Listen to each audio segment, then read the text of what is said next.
Black Star Network is here.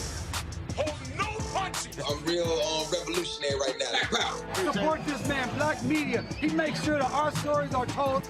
Thank you for being the voice of Black America, Roland. Stay black. I love y'all. All momentum we have now, we have to keep this going. The video looks phenomenal. See, this difference between Black Star Network and Black-owned media and something like CNN. You can't be Black-owned media and be scared. It's time to be smart.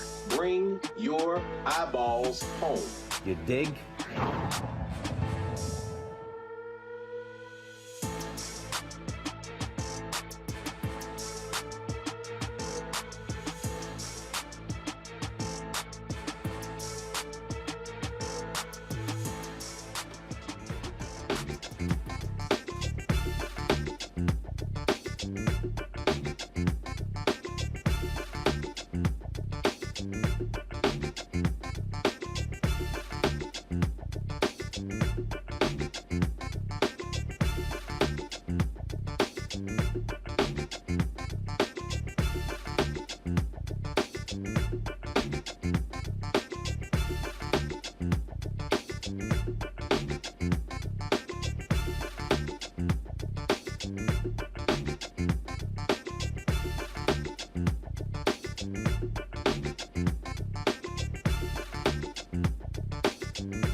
Wednesday, March 29, 2023, coming up on Roland Martin Unfiltered, streaming live on the Black Star Network. The Mississippi community of Rolling Fork is trying to recover from Friday's deadly tornado that killed 25 people across the state. We will speak with the Department of Homeland Security Center for Faith-Based and Neighborhood Partnerships Director about what is happening in the recovery efforts. After a failed presidential run in 2016, former New Jersey Governor Chris Christie thinks he can become president in 2024, and he says he will take on Donald Trump. Dude, stop lying. No, you not. You know this. Irvo Otieno's funeral was held today in Virginia. We will show you what his family attorney, Ben Crump, said at the service, and how the family continues fighting for justice. Also, a new video shows the hours that led up to his death. We will share the security footage that contradicts what deputies reported about his behavior. in our Tech Talk segment, and an e-learning platform making learning more interactive and personalized through cutting-edge technology. We'll have the CEO of Skilldora right here on the show. It's time to bring the funk. Oh, also, of course, Vice President Kamala Harris leaves Ghana. We'll show you what happened with her trip, where she's off to next. It's time to bring the funk. I'm Roland Martin Unfiltered on the Black Star Network. Let's go. He's got it. Whatever the miss, he's on it. Whatever it is, he's got the scoop, the fact, the find.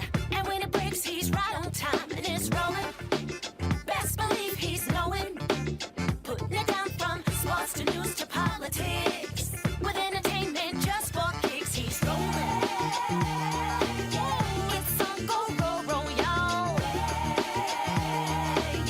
It's Roland Martin, yeah. Rolling with Roland now. He's funk, he's fresh, he's real, the best, you know he's Roland Martin now.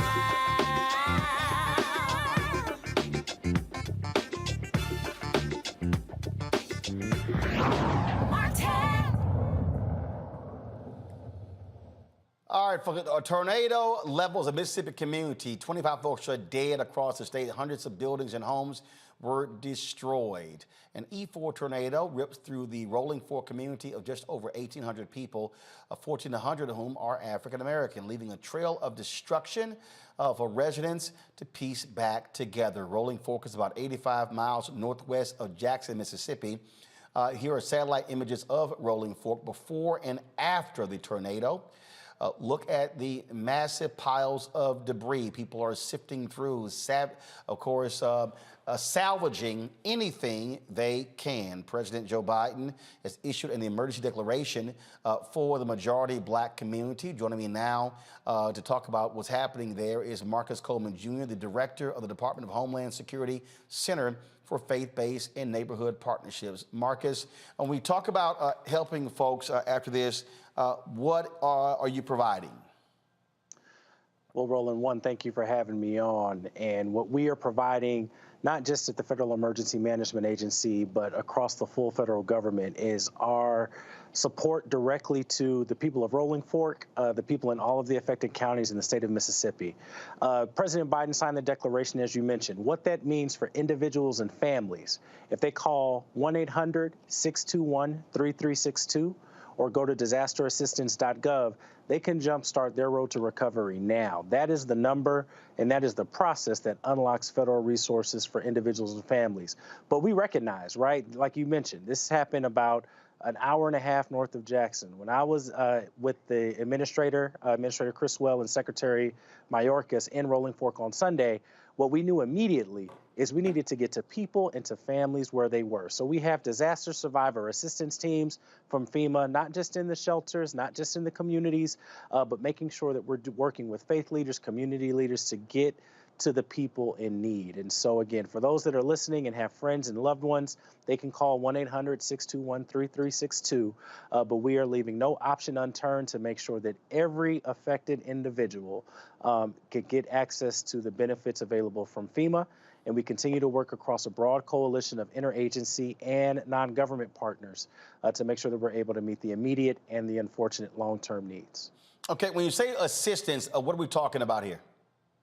Very practically. So we're talking about assistance to help with home repairs if we have, or folks that need rental assistance, people that need transitional shelter assistance. And so when we think about people that have to stay in hotels, stay in lodging, we met with many survivors who lost everything. And so what we recognize and know is that, right, they're going to need all the support that they can get, not just in the days and hours of today, but in the weeks and months ahead. And so, again, 1-800-621-3362 starts the process. And what you're going to see is you're going to see a few federal agencies that are doing deep work in the community. When we were there with the administrator and the secretary, we also had the U.S. Department of Agriculture State Director present, Congressman Benny Thompson, the governor, full congressional delegation, everyone focused on making sure The unique needs of Rolling Fork and all of the impacted counties were met. But from FEMA's perspective, one of the big things right now is making sure people get registered to access individual assistance. Small business owners, again, we're talking about rural areas, agribusiness, many Black farmers also can access resources, not just through FEMA, but through the Small Business Administration, who was also on the ground with us in Rolling Fork, and is making sure now that people are able to also get back any economic injury they received as a result of these tornadoes.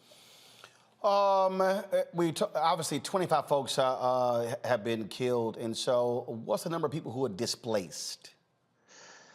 So when we were in Rolling Fork with the mayor, man, we saw an entire neighborhood gone.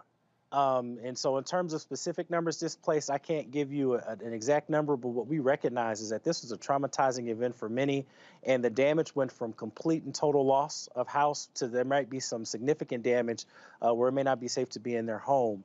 Recognizing that many of the individuals and families that have been displaced or might have issues related to access and functional needs, which includes access to medical devices, medical equipment. Our director for the Office of Disability Integration and Coordination, Sherman Gillums, is on the ground now to ensure that anybody that has been displaced is also entitled to the additional resources and support to replace any medical equipment and things that might come up missing. But again, we know that it is thousands for sure that are displaced and looking to figure out what to do next, which is why we know from FEMA's perspective and the full interagency through the Biden administration will be with this community for a long time. When you mention obviously help for homeowners, for business owners, do they also go through the Department of Homeland Security, or do they go through Commerce? How does that work? So for business owners or small business owners, we want to make sure that you're connecting with the Small Business Administration. Again, because this was a predominantly rural community, we're talking about USDA as well. Department of Commerce absolutely is going to be a part of some of the formula to build the road to recovery. I think most importantly for us, from the FEMA perspective, we actually have the ability to convene and coordinate federal interagency partners. So every federal government agency we're mentioning is going to be coming together and more because we realize, right, these are whole lives and whole communities that are upended, and we need a whole of government and whole community support, which is why I am so thankful for some of our non-government partners. I've been on the phone with Bray Connor from the National Association for the Advancement of Colored People, talked to folks associated with John Hope Bryant's Operation Hope that provides disaster recovery support services, and Chauncia Willis from the Institute for Diversity and Inclusion and Emergency Management. These are some of the external partners that are helping us make sure that we are mindful and thoughtful to the unique needs of communities that are impacted, again, from a whole community perspective, and making sure we provide a whole of government federal response to the states and to the counties. All right, then. We certainly appreciate it. Thank you so very much for joining us, Marcus. Thank you very much, sir. All right, folks, got to go to a break. We come back more on Roland Martin Unfiltered on the Black Star Network. First of all, support us in what we do. Download our app, Apple phone, Android phone, Apple TV, Android TV, Roku, Amazon Fire TV, Xbox One, Samsung Smart TV. If you're watching on YouTube, hit the like button, y'all. I see y'all commenting. Hit that like button as well. And, of course, be sure to watch us on Amazon News, our 24-hour streaming channel. If you got Amazon Fire, click Amazon News, and you can watch not only this show, but all of our content continuously without interruption. You're watching the Black Star Network. Back in a moment. Hatred on the streets, a horrific scene, a white nationalist rally that descended into deadly violence. White people are losing their damn minds. As an angry pro-Trump mob storms the U.S. Capitol, we've seen We're about to see the rise of what I call white minority resistance. We have seen white folks in this country who simply cannot tolerate black folks voting. I think what we're seeing is the inevitable result of violent denial. This is part of American history. Every time that people of color have made progress, whether real or symbolic, there has been what Carol Anderson at Emory University calls white rage as a backlash. This is the rise of the Proud Boys and the Boogaloo Boys. America, there's going to be more of this. Here's all the Proud Boys, guys. This country is getting increasingly racist in its behaviors and its attitudes because of the fear of white people. The fear that they're taking our jobs, they're taking our resources, they're taking our women. This is white fear.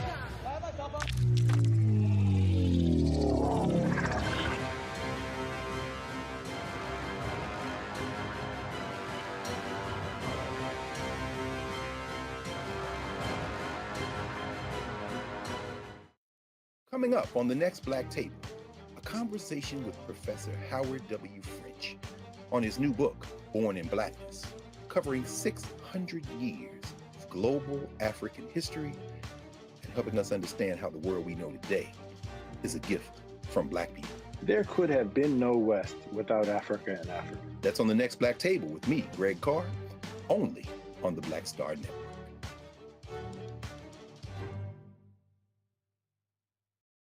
It's Kim Whitley. Yo, what's up? This your boy Ice Cube. Hey, yo, Peace World. What's going on? It's the Love King of R&B, Raheem Devon, and you're watching Roland Martin, Unfiltered.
All right, folks, welcome back to Roland Martin Unfiltered on the Black Star Network. So,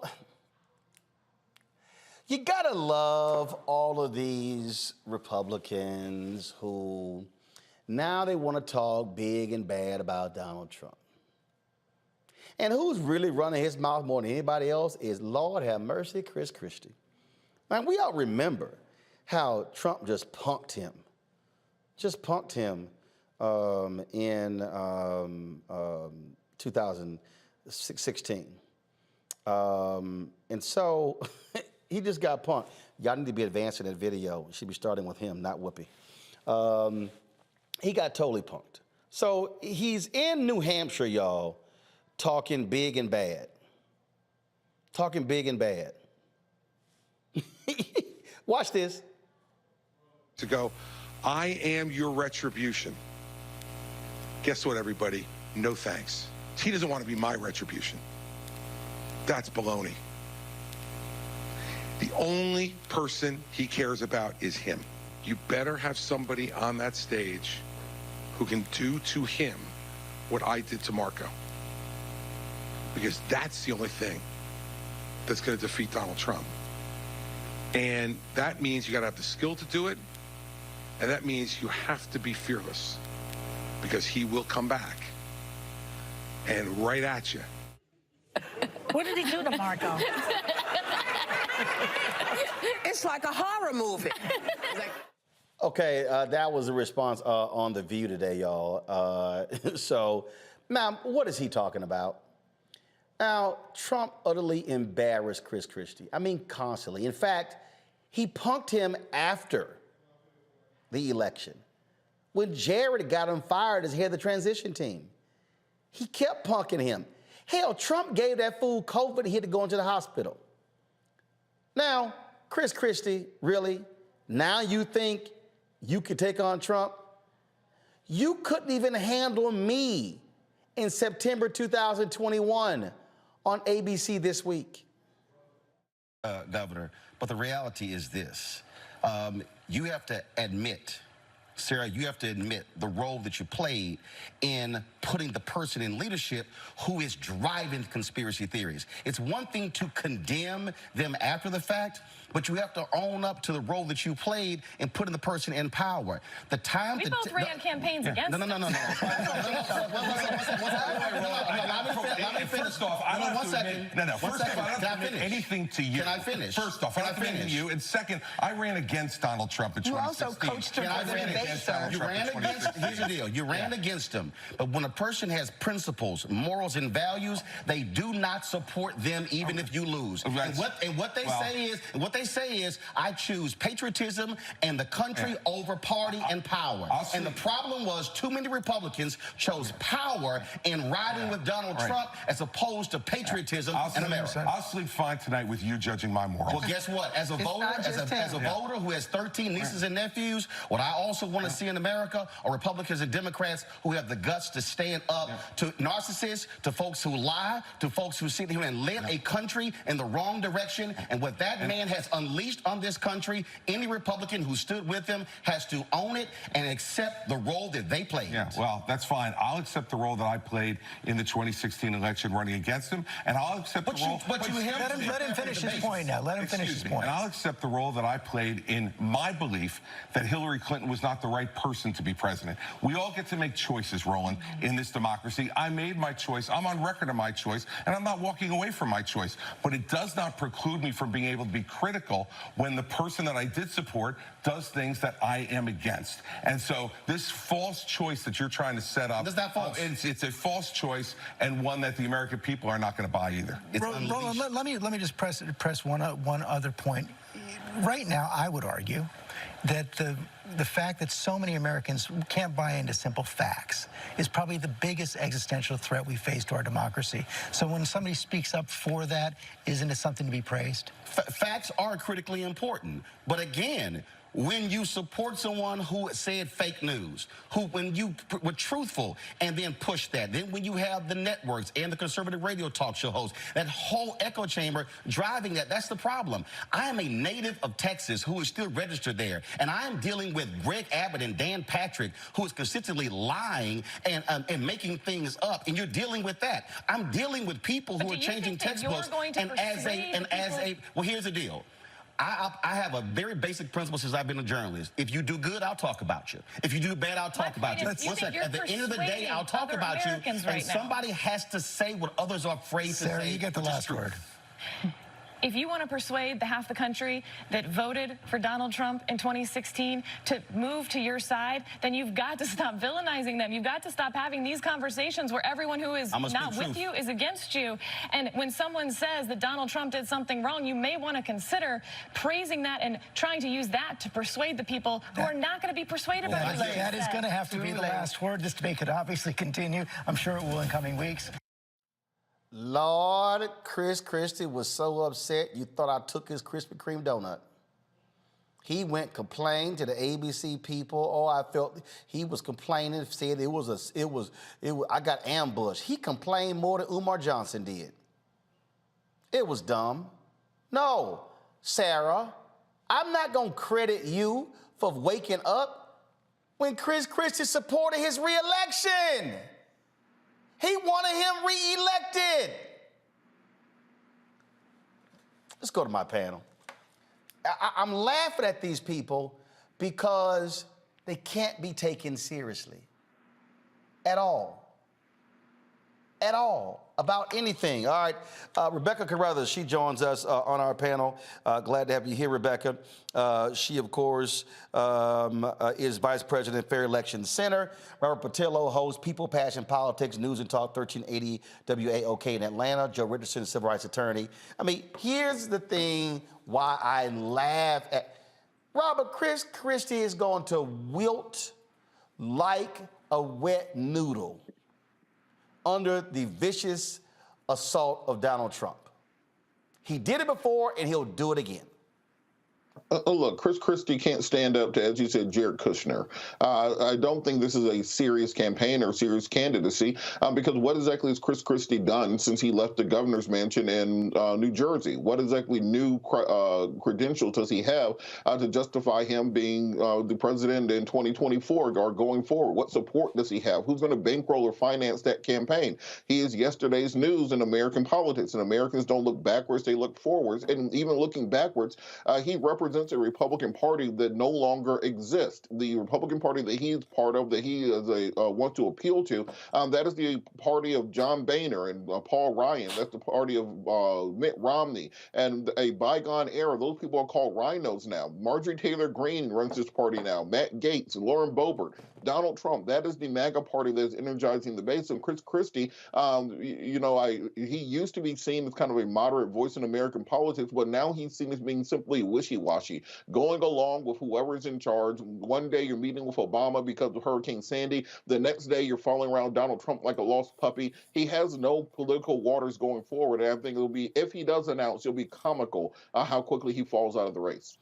The problem here, Rebecca, is they don't want to say it like it is. They don't want to call him a liar. They don't want to say he's a fraud. In fact, maybe if they go back and replay their comments when they ran in 2015 and call it that now, they might have some credibility.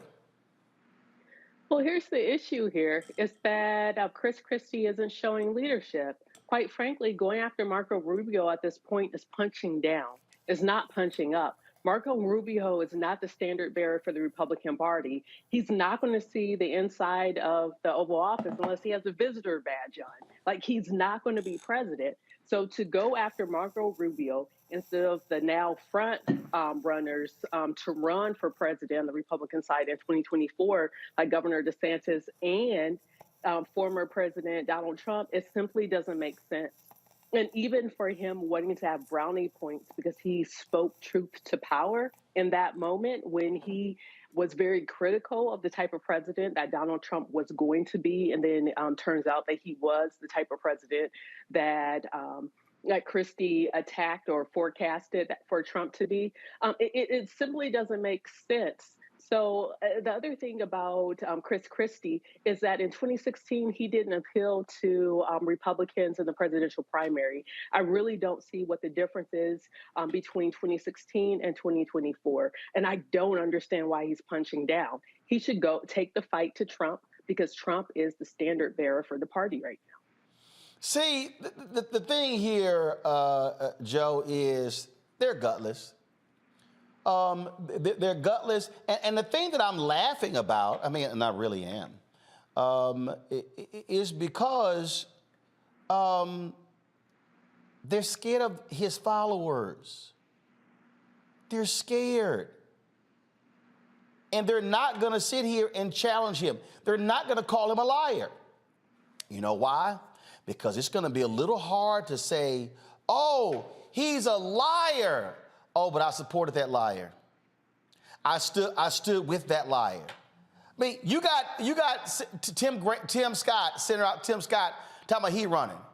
What he gonna say when he praised the liar? They defended the liar. They voted not to impeach the liar. They have no credibility, Joe. That's right. I mean, when it comes down to it, here's what they should have done. A bunch of them should have got together and said, look, we're going to get rid of him right now. And the people are upset. His base will be upset for a minute, but they'll come back around when he's not on the ballot. They should have decided, somebody should have snitched him out, dined him out a long time ago, got rid of him and let that be that. Chris Christie, when he won re-election for governor, he had something going. He was, to a lot of people, the potential front runner for president because he was doing it a little bit different than a lot of the Republicans were. I agree with Robert that he is now part of a bygone era. And if you sit and talk about what your, what you did to Marco Rubio, it's like, oh, okay, oh, you and one of the other of the 11 or 12 footnotes in the Republican 2016 race. He was a prosecutor. He put Jared Kushner's daddy in jail. Why is he scared of Jared Kushner? He blew his brand. He had a brand. He had the right brand. He was going down the right street, and he blew it.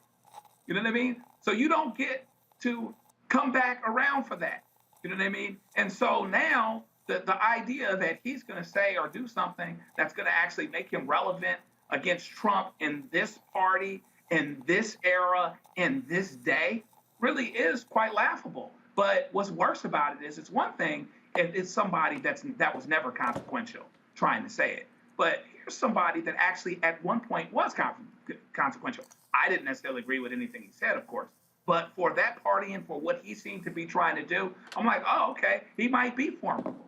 But those days are long past, and it is because of how wishy-washy he is. At the end of the day, somebody's got to take their stand where if you disagree with them, Liz Cheney, you can disagree with her all day, but she takes her stands and she keeps her guards up on her stands regardless of what it costs her.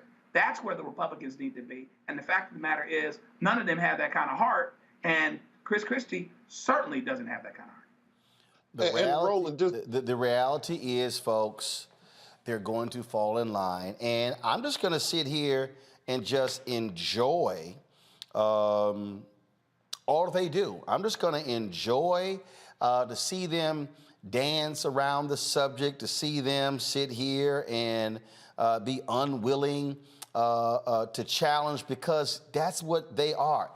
They're not going to say anything about January 6th because they defended it. They're not going to say anything. They're not going to say anything about his constant lying because they defended it. They're not going to say anything about his behavior because they actually sucked up to it. In fact, remember, I'm just going to play this for y'all before I go to the break. I just want y'all to remember a time when Lindsey Graham actually had some credibility, when he wasn't a Trump sycophant, when he wasn't so, and again, so focused on power that he actually had some credibility. You ready for this? Give me 1 second, because I really, because I find this fascinating, y'all. I find it fascinating when I listen to these fools. Oh, go ahead and take it from here. Let's see. The only way we lose this election is to nominate somebody that cannot grow the party's vote among minorities, young women, and the coalitions we need to win. If you nominate Trump and Cruz, I think you get the same outcome. You know, whether it's death by being shot or poisoning, does it really matter? I don't think the outcome will be substantially different. Here's my take. Dishonest, which is Hillary Clinton in the eyes of the American people, beats crazy. I think Donald Trump's domestic and foreign policy is gibberish. I think Ted Cruz has a reputation of being ideological to a fault, and that when it comes to problem solving, he will have a very difficult time proving that he is a problem solver. When it comes to the immigration issue, he has doubled down on a line of attack that's hurt us with Hispanics. I think he would be easy prey to basically stereotype as being too rigid to be president. I think that his no exceptions for rape and incest will be a tough sell with young women.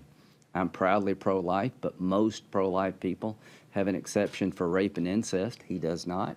So that entire package of Trump and Cruz, in my view, would make it possible for her, if she's the nominee, or Bernie, to win an election they should lose. And if you take those two off the table, dishonest loses to normal.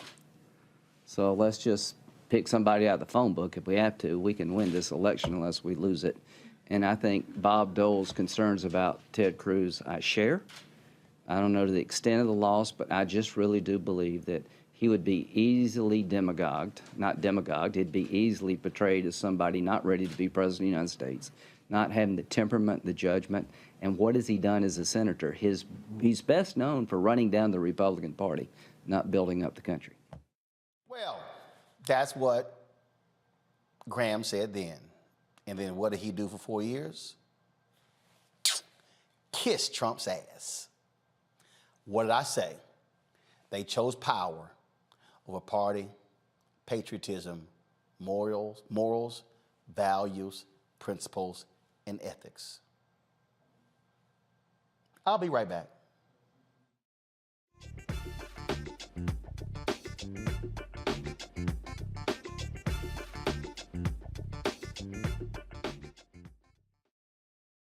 When you talk about blackness and what happens in black culture, we're about covering these things that matter to us, speaking to our issues and concerns. This is a genuine people-powered movement. There's a lot of stuff that we're not getting. You get it, and you spread the word. We wish to plead our own cause.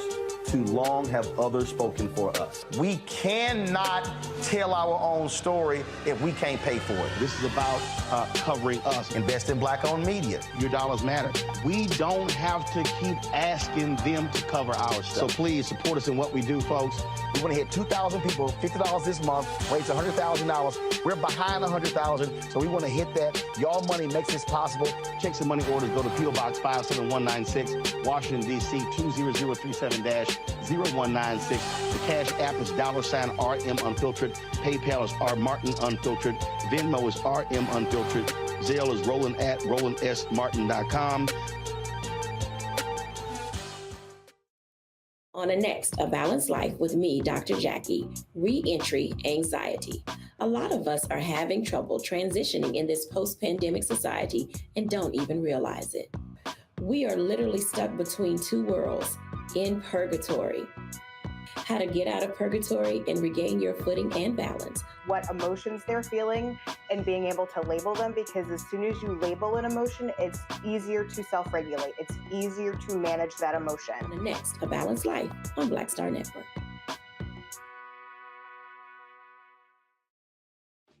My name is Charlie Wilson. Hi, I'm Sally Richardson Whitfield. And I'm Dodger Whitfield. Hey everybody, this is your man Fred Hammond, and you're watching Roland Martin, my man, Unfiltered.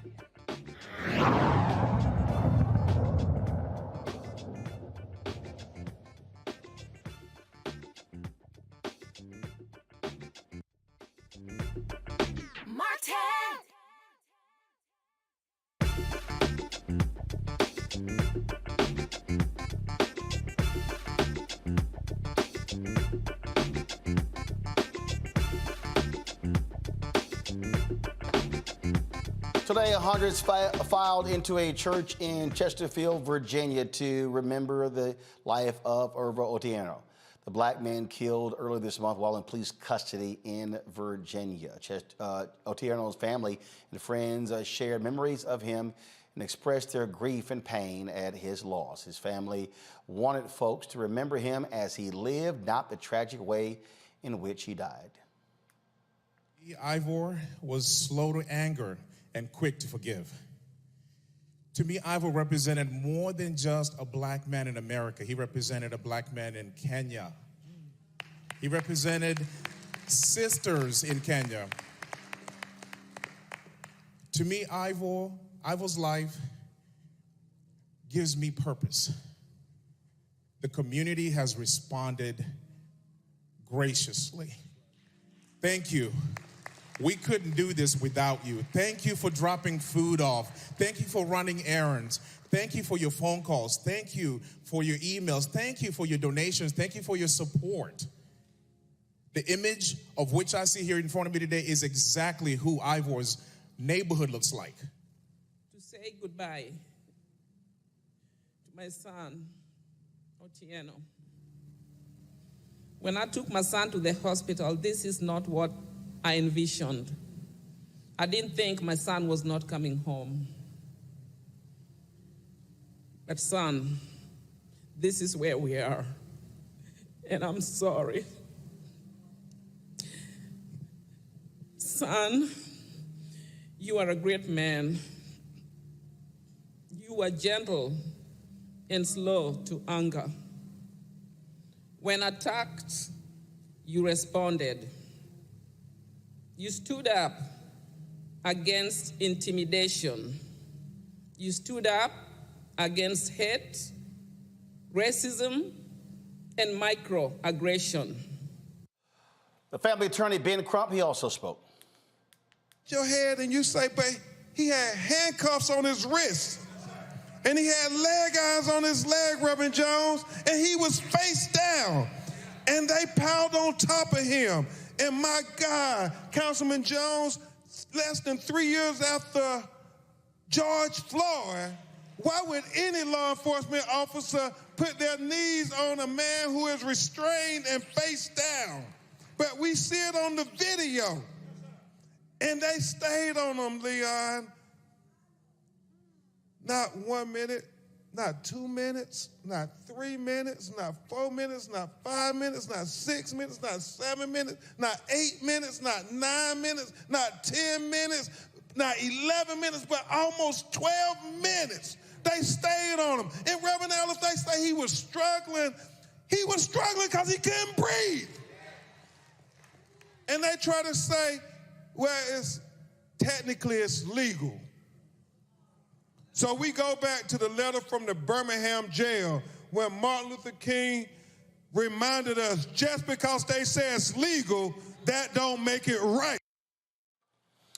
Folks, Henrico County Sheriff, first of all, several Henrico County Sheriff deputies have been charged in the death of Otieno at a Virginia State Mental Hospital. It took place on March 6th. Again, his family continues to demand answers. In fact, more security video of him before he was transported to the hospital has been released. The security footage shows deputies entering the cell carrying a pair of pants before pulling him from his holding cell and transporting him to Central State Hospital on March 6th, where he later died during the intake process.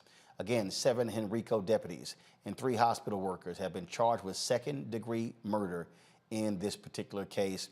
And it is still baffling, Rebecca, that the family had to bury this man today. Telling us that technically this is legal. They're saying technically we didn't do anything that was illegal. And so anytime that you have to start something with technicalities, you're usually on the wrong path. You're on the wrong footing. And so we're still hearing that technically it's still legal to kill unarmed Black men, that technically it is still lawful to kill Black men who are in the middle of a mental health crisis.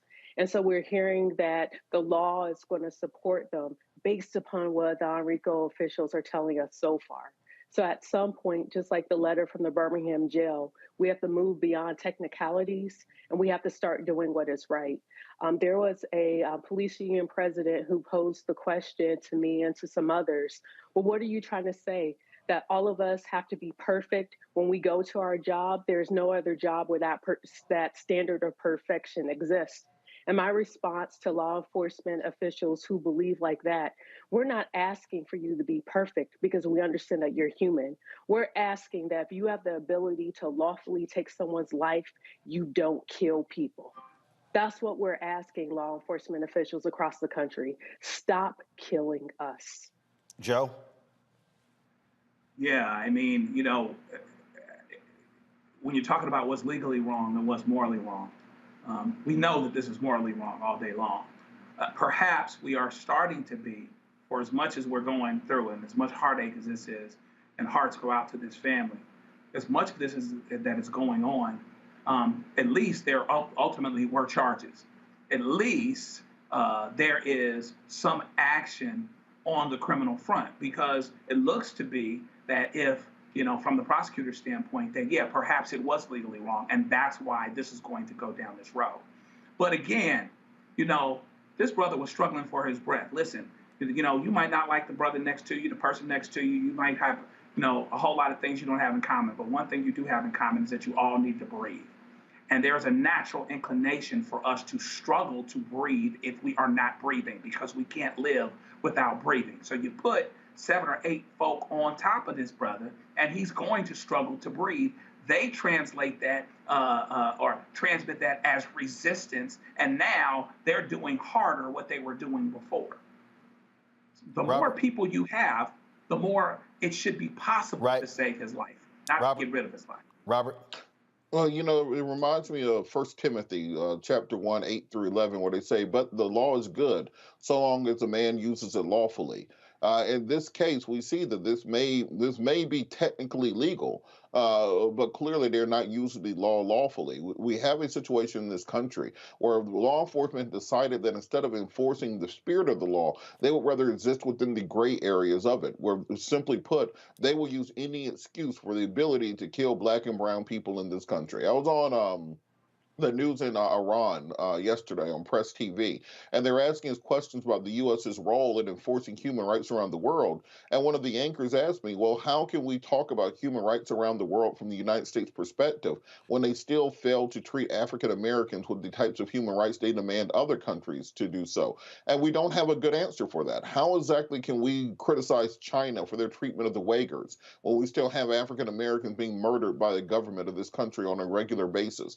How can we talk about the actions of Putin in the Donbass and in the Luhansk regions, the International Criminal Court issuing a warrant for his arrest, when we still have black people being murdered in the streets by government agents who are acting under the cover of state law, under the color of law, with a badge on that is issued by the government with governmental immunity from doing so? We have to clean our own house up before we can go to anyone else's house. And until we can answer that question on the international stage, America will never be that shining city on the hill that we purport to be. Indeed, indeed. All right, folks, hold tight. When we come back, we'll talk Vice President Kamala Harris ending her trip in Ghana, and now she is in Tanzania. We'll tell you about her day 3 in Ghana and what is next on her next piece of her 7-day leg to the motherland. You're watching Roland Martin Unfiltered on the Black Star Network and YouTube. Hit that like button, y'all. We should be at 1,000 likes by now. Shouldn't have to take us 2 hours to get there. Also, download the Black Star Network app, Apple phone, Android phone, Apple TV, Android TV, Roku, Amazon Fire TV, Xbox One, Samsung Smart TV, and of course, you can also watch us on Amazon News. You've got Amazon Fire, go to Amazon News. You can check us out. And don't forget, your dollars make it possible for us to do what we do. Folks, trust me, I am fighting this battle for us to get advertising dollars, but it's critically important that we're able that you're able to support us in all that we do. And so please, again, contribute to us. Send your check and money orders, P.O. Box 57196, Washington, D.C. 20037-0196. Cash App, $RM Unfiltered. PayPal, R Martin Unfiltered. Venmo is RM Unfiltered. And Zelle is Roland at RolandSMartin.com, Roland at RolandMartinUnfiltered.com.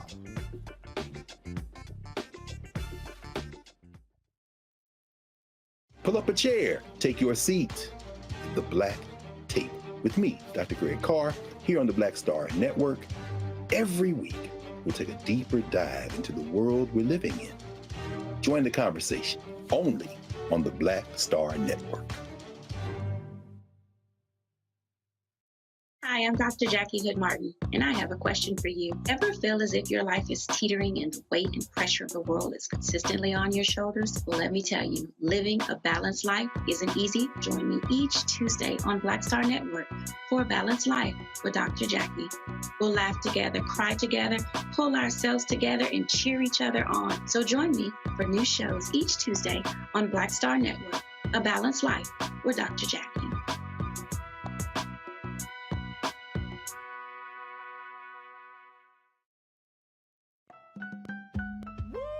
We're all impacted by the culture, whether we know it or not. From politics to music and entertainment, it's a huge part of our lives, and we're going to talk about it every day right here on The Culture with me, Faraji Muhammad, only on the Black Star Network.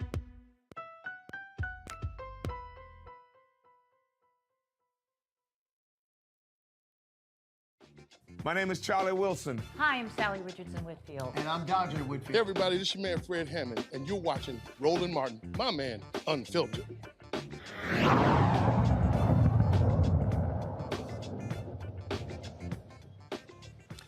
All right, folks, Vice President Kamala Harris has ended her initial stop in Ghana. Today, she met with some women entrepreneurs. Here's some photos the White House provided us of that meeting. She met with some female entrepreneurs, where she also announced more than $1 billion in private sector commitments to empower women across the continent. The investment will help digitize women-owned businesses, provide access to capital, healthcare, and education, and combat gender-based violence. As part of this, the Vice President announced a new fund, the Women in the Digital Economy Fund, alongside the Bill and Melinda Gates Foundation. The White House says this fund will help close the global digital gender divide. Now, she left Ghana and is now, of course, has made her way to Tanzania. Here's some footage of her arrival in Tanzania. This is on her next step, guys. Roll the video. Thank you very much. And so she's there with the second gentleman, Doug, as well. They were, like I say, arriving there. While they were in, of course, were in Ghana, she made her visit yesterday to one of the slave dungeons. The vice president is going to be in the motherland, hitting several countries over the course of a week. Here's what I find to be interesting. Y'all keep rolling the video here, but here's what I find to be interesting here, Joe. If you watch mainstream media, it's as if she's in hiding. And people are always whining and complaining. I remember Chris Christie was on ABC. Oh my God, we never hear from her. We never see her. She's literally in the motherland, making the visit there, and these folks act like nothing is happening. Joe, you're on mute. Oh, shit. Oh, I'm not unmuted. Now you're on. Now you're on. Okay, sorry about that. She's, shoring us up all over the world, but nobody's talking about it. And so it's terribly unfortunate because there's this narrative that she's disconnected from the president, that they're not together on the same page, and that she doesn't bring anything or enough to the table, when in fact, she's a large part of the reason why Joe Biden won. You forgot Joe Biden never ran a good campaign until James Clyburn and Black America thought that we wanted him to win over Bernie Sanders, and that changed everything, and she was a big part of that. So she's going to continue to do her job. Hopefully, the media coverage gets a little bit better. To be honest with you, this is the first media coverage I have seen on it, to your point. And so hopefully that gets a little bit better, because she is not this faceless and nameless person. She's the second in power, and she's on her job. See, this is why, what I keep trying to tell people is, Rebecca, why Black-owned media matters. It's because who else is covering this? Yeah, the vice president does a really good job and is very well received each time that she goes abroad. When Kamala Harris was in Asia, she was very well received. And so whichever continent that she goes to, she is very authentic in how she shows up and how she represents the country abroad. And she really connects with folks around the world. And that simply isn't shown in mainstream media within the United States. Even when she travels domestically, like, we never see the coverage. Like when she was recently in South Carolina, we really didn't see much coverage in mainstream media with all of the work that she's doing and how well received she is, not just internationally, but even beyond the Beltway. I'm hoping with Stephanie Young returning to work for administration and to be senior advisor to Kamala Harris's team, I'm hoping that changes how media starts to interact with the office of the vice president. Robert. I think we have to put this against the backdrop of how important this trip is indeed for the vice president. Just in the last 2 weeks, we've seen China broker a landmark agreement between Iran and Saudi Arabia, ending the decades-long Cold War existing within the Middle East. And then going directly from that, President Xi having a 3-day trip with Vladimir Putin, and then reaffirming their strategic friendship, their strategic partnership. The reason that is significant is if you think back through 500 years of colonial history, in any time there's been an agreement between a European nation and a quote-unquote developing nation or a non-European nation, this is the first time that I can remember where the non-European nation is on top in that negotiation, where Russia is now basically a vassal, where China is in suzerainty over the Russian Federation currently because they need their help that much. The reason China is in this position is because over the course of the last decade, while America was doing quote-unquote America first under Trump, China was investing in their Belt and Road Initiative, putting trillions of dollars into developing nations in Africa and across the Middle East and South America, building up diplomatic gravitas there. And many of those countries are more closely aligned with China than the United States of America. This trip from Vice President Harris was about reestablishing America's interest in and their activity within the African continent, not just militarily where we have troops stationed there, but in the humanitarian front and also on the development front. We cannot go dollar for dollar with China, where they're building ports, building airports, building entire parliament buildings on the continent. But this is a first step in reestablishing that America will play on the economic playing field within the developing world, and that we will no longer be on this America first footing that's put us a decade behind in development. Well, the thing that people have to understand here, Rebecca, is that when we're talking about Africa, 54 countries, the motherland, we're talking about the youngest continent. The United States had damn well better have some type of relationship with these African leaders. Yeah, we really should understand that by 2050, I think 1 out of 4 people on the planet will live on the continent of Africa. And so we really need to understand that the continent of Africa should be one of our main trading partners, or sets of trading partners across 54 countries. And here's the other thing. I would say for Black entrepreneurs in America and Black business owners, don't wait for the United States government to start that trade partnership, but actually figure out how can we connect business to business with African Americans and Black folks in Africa. I think we should really go ahead and take the lead on it, because I'm not sure that the types of administrations that we've had really focused on that. And again, I'm sorry, go ahead. Oh, no, I was going to say, Roland, you can actually do an entire sequel to your book, White Fear, and do White Fear Global. Because if you look at reproduction rates in Europe, they're at 1.5%. We need to be at 2.2% to be at replacement levels. So as Rebecca just said, the population growth that we're going to be seeing in the latter half of the 21st century is going to be in Africa and in South America and in Oceania.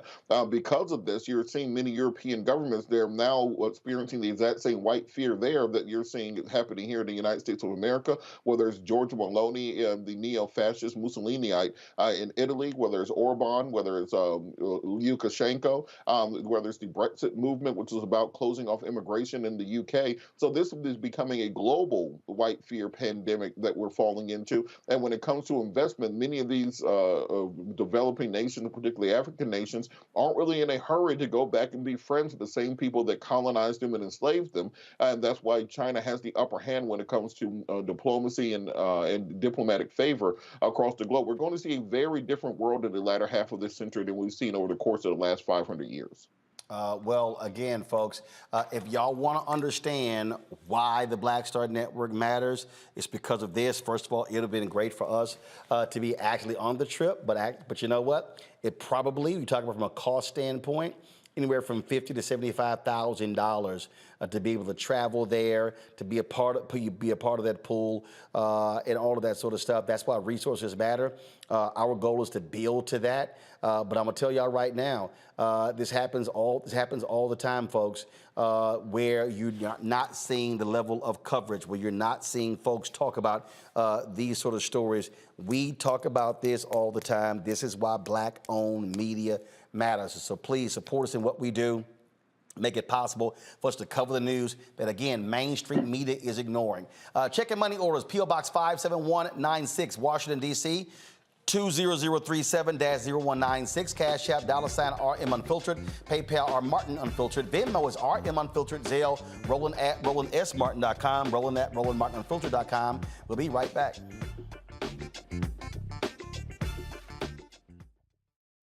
Hatred on the streets, a horrific scene, a white nationalist rally that descended into deadly violence. White people are losing their damn minds. As an angry pro-Trump mob storms the U.S. Capitol, we've seen shootings. We're about to see the rise of what I call white minority resistance.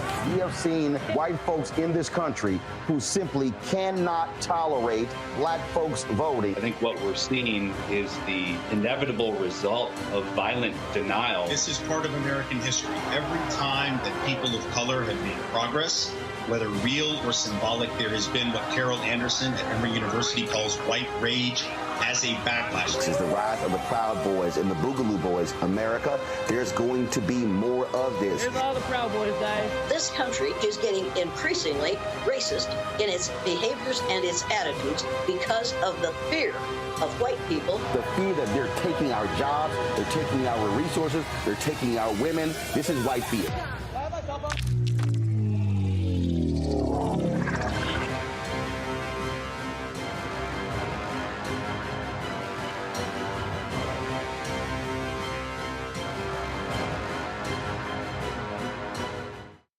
I'm Deborah Owens, America's Wealth Coach, and my new show, Get Wealthy, focuses on the things that your financial advisor and bank isn't telling you, but you absolutely need to know.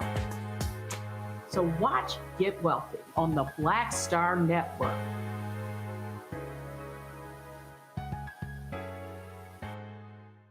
How y'all doing? It's your favorite funny girl, Amanda Seals. Hi, I'm Anthony Brown from Anthony Brown and Group Therapy. What up, Lana Well, and you are watching Roland Martin Unfiltered.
Survivors of the 2015 shooting at Mother Emanuel in Charleston, South Carolina, they are fighting for a hate crimes bill there in the Palmetto State. That's right. The Senate's, first of all, the Clementa C. Pinckney Hate Crimes Act would expand the definition of a hate crime to include crimes based on sexual orientation, gender, and disability.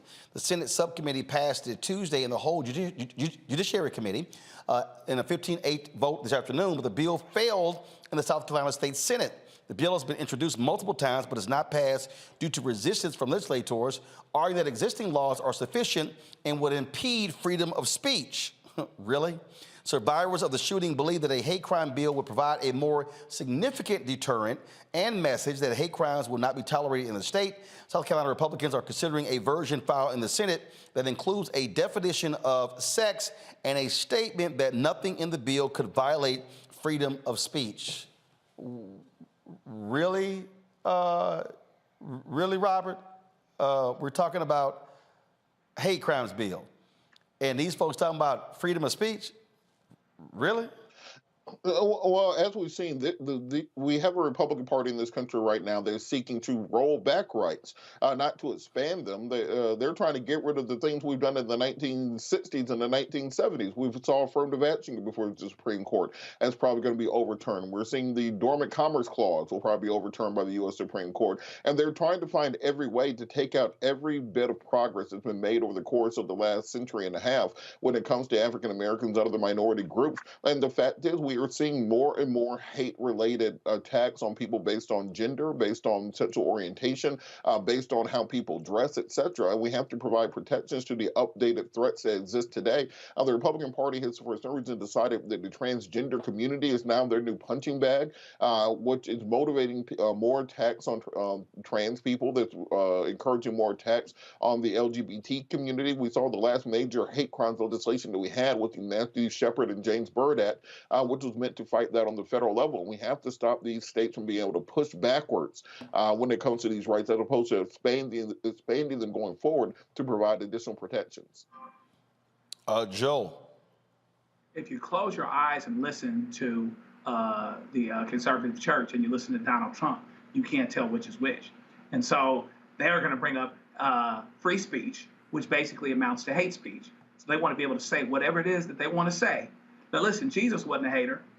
He had a stance for sure. He wasn't a hater. There would be no confusion if what they were doing and what they were saying was in the right spirit and from the right place. And so here we are again, protecting, people that do mass shootings for racial reasons, like what happened in Charleston a few years ago with Brother Pinkney, protecting people that would say things that would instill hate, etc., all under the name of the Lord. Oh, let's protect free speech. So we'll see. Where there's a will, there's a way.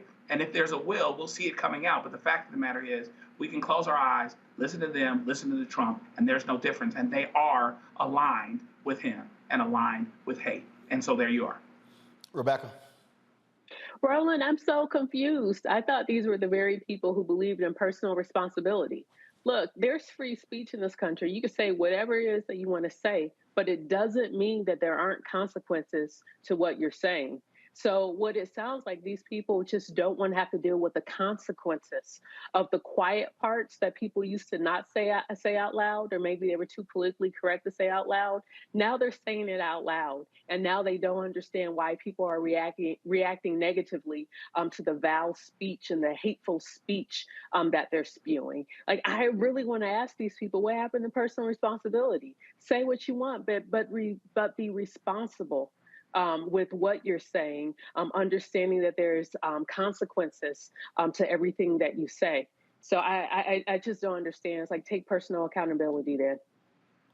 Well, again, it shows you exactly what you're dealing with in South Carolina, where for the longest they didn't want to bring the Confederate flag down, and it only took 9 black people getting shot and killed in a church, including one of their fellow legislators, for them to finally go, you know what, we might want to go ahead and do this.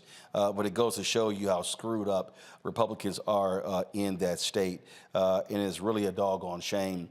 And I just really wish black folks would use the power of our vote. If we voted our numbers there, trust me, we could kick a bunch of them out of office if we use the power of our vote.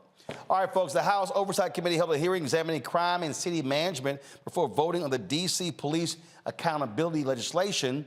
The House Oversight Committee hearing addressed some of the district's police reform bills that D.C. leaders began passing in 2020 after the death of George Floyd. The Oversight Committee may block the bill aimed at increasing police accountability and improving community relationships with law enforcement in D.C.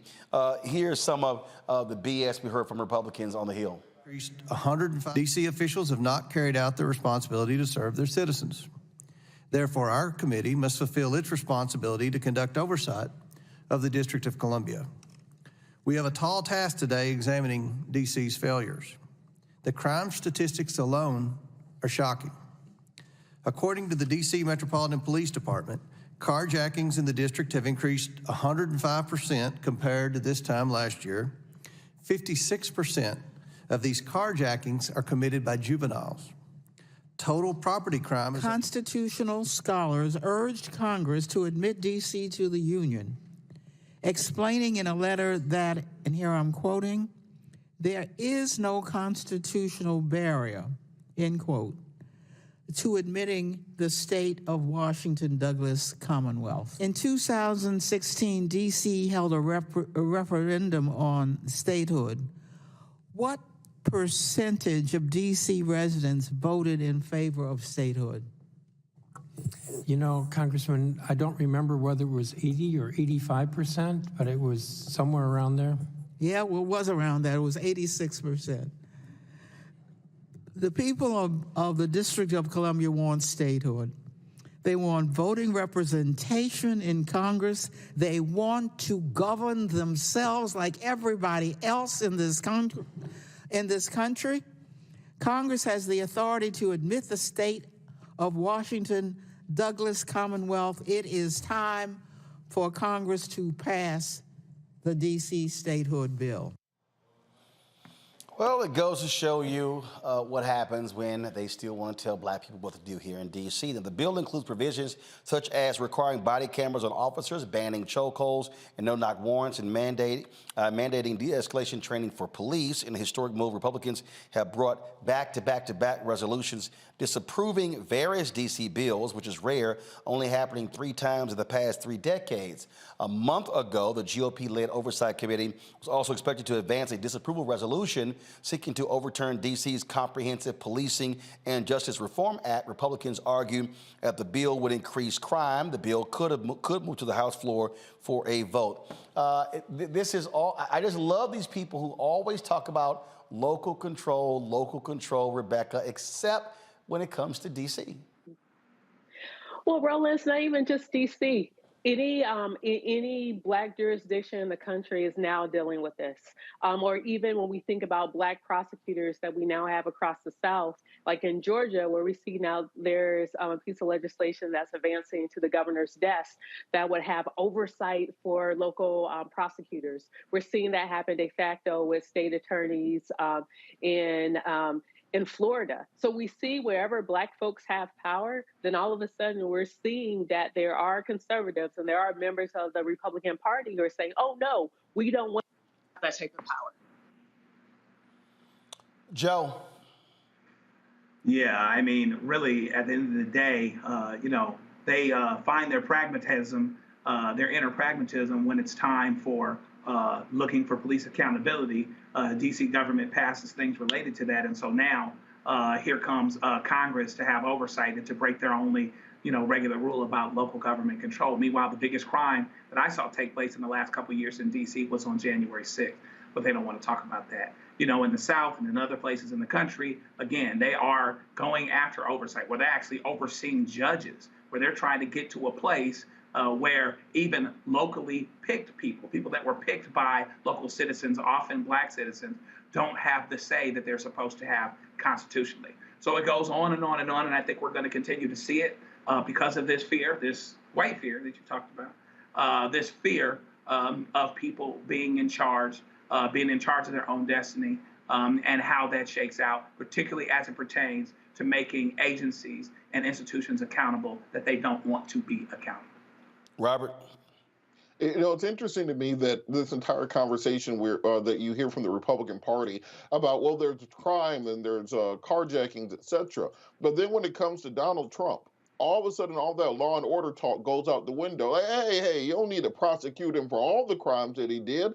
What are we even doing? These prosecutors, they're weaponizing the government against us. So which is it? Are you saying that the police in this country, prosecutors in this country are weaponized against its citizens? In which case, I will in large part agree with you and think we need to reform it. But they only mean that when it comes to Donald Trump, the January 6th protesters, and whatever crime they're doing at any given time. We have to have some consistency when it comes down to it. There can the entire DC issue can be solved via statehood, but they don't want to do that because they don't want another black state. They don't want to throw off that balance they have in the Senate. They don't want to throw off the Electoral College, so they will much rather grandstand in Congress than actually do something that will fix the problem. All right, speaking of Congress, Congresswomen Cori Bush and Ayanna Pressley, they have launched the Gender Equity and Justice Caucus in Congress. Pressley and Bush explained why this caucus is vital during a news conference today on the Hill. So we're here today because we believe it is time that Congress affirms the Equal Rights Amendment as the 28th Amendment to the Constitution. And we are organizing Congress by launching this caucus to make sure that equality becomes enshrined in the supreme law of our land. It is time Congress makes constitutional gender equality a national priority. It is time that Congress centers the people who stand to benefit the most from gender equality. We're talking about and including Black and brown women, the LGBTQ plus community, people seeking abortion care, and other marginalized groups. We're here because from the start, people like me and many of my constituents were intentionally written out of our nation's founding document. That ain't right. The absence of foundational equality allows discrimination to persist and injustice to fester. One example of this discrimination And injustice is the fact that on average, women make 77 cents on the dollar in comparison to men. Now, we've heard that over and over again. Yeah. So as striking as this statistic sounds, it only really became real to me when I sat down and I actually did the math for myself in my own life, and I realized exactly how much was missing.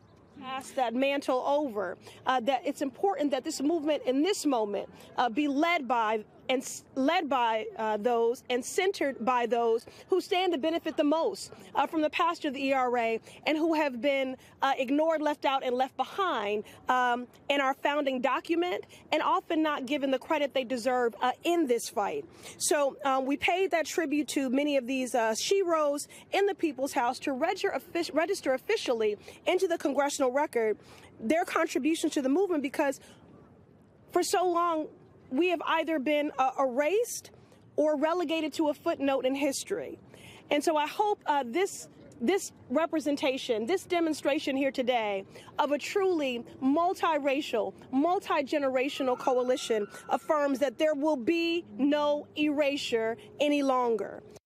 All right, folks, got to go to a break. We'll be back on Roland Martin Unfiltered on the Black Star Network. Don't forget, if you're on YouTube, hit that like button, y'all. We want to hit 1,500, 2,000 likes every single day. It impacts the algorithm. And don't forget, you can also do the same. Hit the sharing button on. First of all, let me see, because Facebook keep tripping. Especially with our numbers. And I keep telling y'all what Facebook is doing. Facebook is actually blocking our content from getting out, and I'm always showing you this.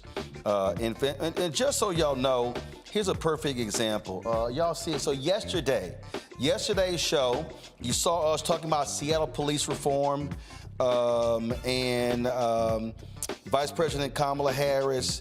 Okay, see, this is what I don't understand. You want to show out Facebook trips, y'all? So this is a perfect example. Yesterday's show, we talked about Seattle police reform, Vice President Kamala Harris in Ghana, a lawsuit in Virginia, education bills in Texas. We covered your post because it may show graphic content. There was literally no graphic content in yesterday's show. I'm curious. That's how confusing it is. For me and Facebook. I don't understand why they would cover it, but that's what they do. Okay, so it's nuts. That's what they do. So I'm always checking to see for them, because like I say, they love to sit here and block what we do. And you sort of, when you go to the page, you sort of pull in here. You pull up to see how many people are watching. And I told you they're blocking our content. So here's a perfect example. All right, go to it now. Right now, 80 people, 81 now are watching us on Facebook. Yo, we got 1.3 million followers on Facebook. So Facebook is deliberately suppressing our content. And so they're not even letting our people know that we're even live. So just understand what happens with these various platforms. Now, if I go to our YouTube channel right now, give me 1 second. Don't go to it yet. I want to pull up. So right now we've got more than 1,700 on our YouTube channel. Don't pull it up yet because they got a. Let me take the AirPlay off. Well, now I got to keep it on.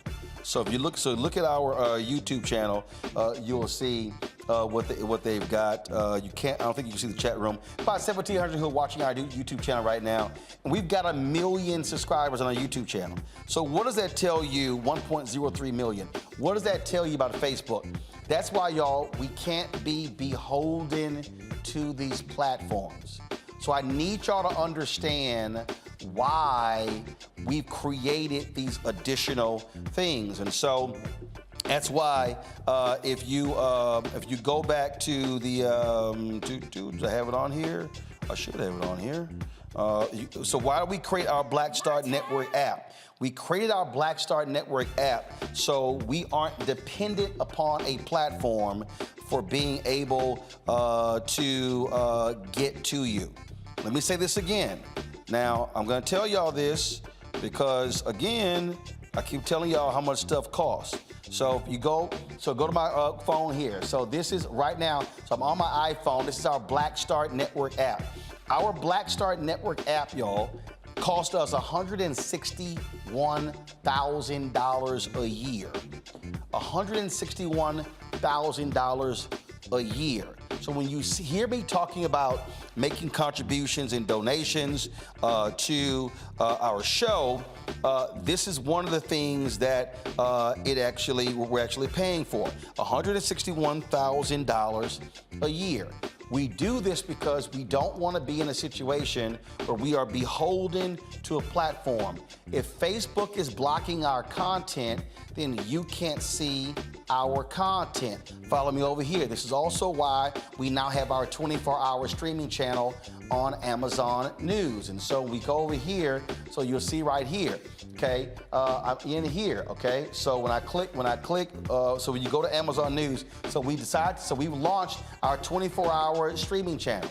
And so on these fast channels, Amazon is a fast channel. They got Freevee, they've got Prime Video.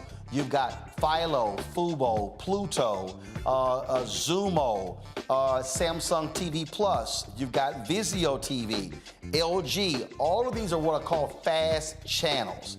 So fast channels are these streaming platforms that allow for you to watch your content. Well, guess what? If you go to Amazon News, we actually have our 24-hour streaming channel on Amazon News. And so when you go to Amazon News and you go down here and you go right across, you see ABC, NBC, CBS, Bloomberg, all of these people. Guess what you're going to see on here? Black Start Network. We're the only, so you see all of these networks that are down here. They're all here, okay? And so all these networks, we are here as well. You're talking about we're the only black news and information network that is on here. When I go up to here, go back to news. When I go up to the top here, you'll see when I go to live, if I go down to live under my channels, you see the Griot down there, but then you see Black Star Network. So we're on here as well. But our OTT platform is important because we completely control our OTT platform. This is our way of getting our content out to our audience that we're not blocked by any platform. So we got 1.3 million people who follow me on Facebook, 1.03 million subscribers on YouTube. We would really prefer to have 1 million downloads of our app.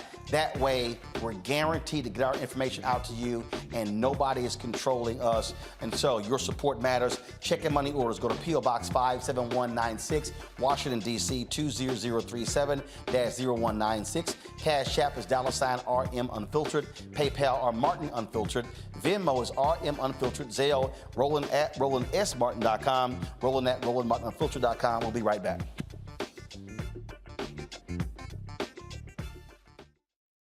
A lot of these corporations or people that are running stuff push black people if they're doing a certain thing. What that does is it creates a butterfly effect of any young kid who, wants to leave any situation they're in, and the only people they see are people that are doing this. So I gotta be a gangster, I gotta shoot, I gotta sell, I gotta do this in order to do it. And it just becomes a cycle. But when someone comes around and is making we don't, they don't want to push it or put money into it. So that's definitely something I'm trying to fix too, is just show there's other avenues. You don't got to be a rapper, you don't got to be a ball player. You can be a country singer, you can be an opera singer, you can be a damn whatever, Showing the different avenues. And that is possible, and it's hard for people to realize it's possible until someone does.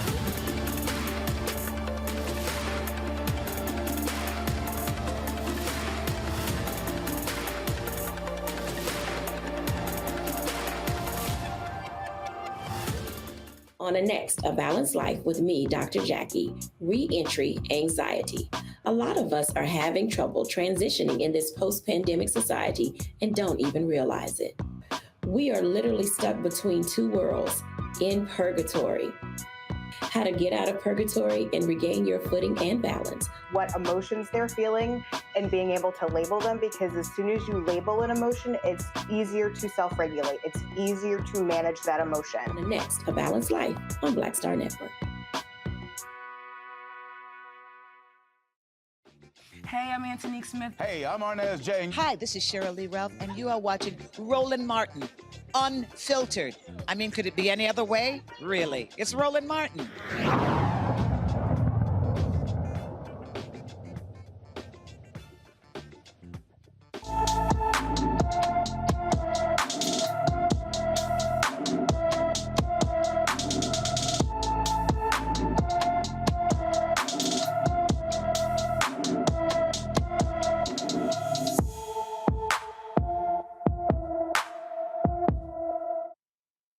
Go. Kavia Hopewell has been missing from Knoxville, Tennessee since February 1st. The 17-year-old is 5 feet 10 inches tall, weighs 180 pounds with brown hair and brown eyes. She also has a nose piercing. Anyone with information about Kavia Hopewell is urged to call the Knox County, Tennessee Sheriff's Office at 865-215-2243, 865-215-2243. We were talking about earlier, again, the vice president's visit to the motherland and what's going on there. And the thing that continues to jump out, folks, when we talk about coverage, when we talk about issues that matter to us, is that we're operating in a world where we are not setting the tone. What I mean by that is we are not the ones who are in control of the messaging. Yesterday, I had an opportunity to visit with, there was a black press, a black media gathering. It was black-owned media, but also black journalists who work for mainstream media outlets, who had a roundtable with Secretary of HUD, Marcia Fudge. And the reason that was important is because the opportunity to find out what they're doing. And the thing here, Robert, is that there's so many things that are happening in the administration that you're not seeing on these other platforms. And it's why I keep saying to the Biden administration, I say this to governors, to mayors and others, if you're waiting on mainstream media to cover it all, you're gonna be waiting. Because the reality is, on television, they cover the same 3, 4, 5, 6 stories all damn day. And I'm like, what are you doing? And so when I'm out here talking about black-owned media and advertising, I get these people, man, you out here always begging, but they don't understand. We see example after example of things that are happening in our community that no one knows about. Secretary Fudge said something yesterday. She said, of the 4 women who were in the meeting yesterday, they control 7% of America's gross domestic product. That was in the meeting we had yesterday. And so there are things that go on every day that we don't even know about, because if we don't have black radio and we don't have black newspapers, what we do here, we're not going to find out about what's happening, which is why Kathy Hughes had the statement, information is power. Well, Roland, now you're seeing why Noah became a drunk. Imagine telling people every day that it's going to rain and nobody's listening to you. And I stole that from Reverend Jackson, in case y'all are wondering. I'm not that creative. No, it's not. Is this the second biblical reference Robert has used the show today? Just say you went to Bible study last night. It's Easter season, Roland. Hey, look, if black trying to get saved, so can I. But Roland, look, I think that this goes down to the fact that this administration has had an abysmal press shop since they've been in office. If you look at the national media, everything down from late night comedy to your 24-hour news networks, they still cover Trump as if it was 2015 leading up to the 2016 election cycle. If Trump sends out a tweet, you get 24-hour-a-day, 7-day-a-week coverage around it. Meanwhile, literally in the last 2 weeks, Joe Biden's administration saved the banking system from collapsing, and it got completely covered up by one tweet from Donald Trump. Secretary Blinken had a landmark agreement with the Philippines to reestablish U.S. Naval presence there, completing the string of pearls there meant to contain China's expansion within the South Pacific. That got no coverage. There was a deal put in place to sell U.S. nuclear submarines, circumventing France, to Australia, rebuttressing American naval power within the region. No coverage. So at some point in time, the administration has to understand you have to get your press shop in order, where instead of you waiting on these cable networks and for individuals to cover these things, you are sending out surrogates. There should be a surrogate from the administration on your show 3 or 4 days a week. They should be hitting up all black radio stations. I'm on a lot of different black radio morning shows throughout the country throughout the week, and all of us say, no one's ever had the press secretary on. No one's ever had the vice president. No one's ever had a spokesperson for the administration. So as long as they continue to fail at just the most basic parts of PR, the most basic parts of getting your messaging out there, they can't be upset when their poll numbers are still in the toilet, because nobody knows what you are doing. And if nobody knows what you're doing, how are they going to support it? All they're going to continue to get is the MAGA narrative. Remember, Donald Trump comes from TV, comes from media. He is a game show host. He knows how to control the media cycle. President Biden's going to have to get somebody on his team who's able to do the same thing. But the thing here, though, Joe, this is not just a function of the Biden-Harris press shop. The problem is, if you do not have black media that covers these issues, there's nobody to send. So what I'm trying to lay out here is that when you look at, and again, I'm just going to use the vice president's trip. Now, I know Essex is on the trip. Their CEO on the trip. They have a reporter who's on the trip, okay? The reality is, that's it. NNPA, the black newspapers, don't have a correspondent on the trip. I can't think of, Urban One, which owns more black radio stations, there's somebody on the trip. And so what I'm saying is that when we're dealing with what's going on here, when you have a dwindling number of outlets, when you do not have the resources that are going there, you're not going to get the coverage. So when people then go, oh my goodness, we didn't know about this stuff, it's because we literally are hoping and praying mainstream talks about it. As I said, CNN, MSNBC, Fox ain't even covering what the vice president is doing. So what do they say? A tree falls in the forest, nobody heard it. This is why I keep imploring our people, wherever our eyeballs are at, that's where the money is going to be. And as long as we keep giving our eyeballs to Love and Hip Hop, Real Housewives, money's going there, then we can't complain about, man, how do we not know about this stuff? It comes down to the money. If you don't get the ad money, you can't build and grow and sustain yourself. Go ahead. That's what Gwen Guthrie said in her songs. He said, my favorite part of it is no romance without finance, right? And so we have to have black media to be able to build, because among other things, if we aren't there, our story's not getting told. I believe in, I tell my daughter she's getting ready to start at a station actually in South Carolina. And I tell her, you got to be objective about the facts themselves, because the facts are the facts. But be subjective about the stories that actually need to be told. Tell stories that aren't being told. Stories about us when we're the growth segment, when we're getting bigger, when there are more of us, when we're doing things that are significant. The vice president of the United States is thriving in a white institution and can't get a story told about what she's actually doing. And so we have to continue. And Trump, when my parents got serious with me, they would tell me that I was ungrateful. And every now and then I do the same thing with my daughter, and it works every time. I've never seen it fail. But Trump is as ungrateful as he can possibly be. The media made him.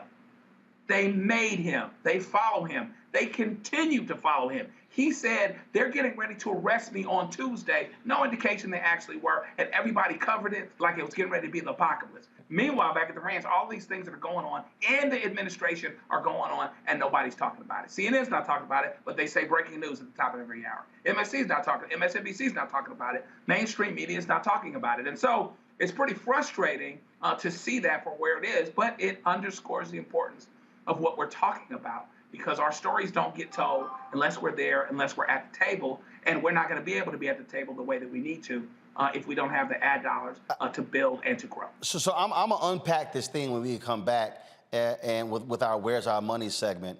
And I'm going to mention a major company that everybody black has used their products. And we're asking, what does your black-owned media spend? We buying your stuff, but what are you doing? Wait till I show y'all what the name of this company. Oh, y'all know who this company is. But it's amazing. What are they doing with black-owned media? I'll explain. You're watching Roland Martin Unfiltered on the Black Star Network.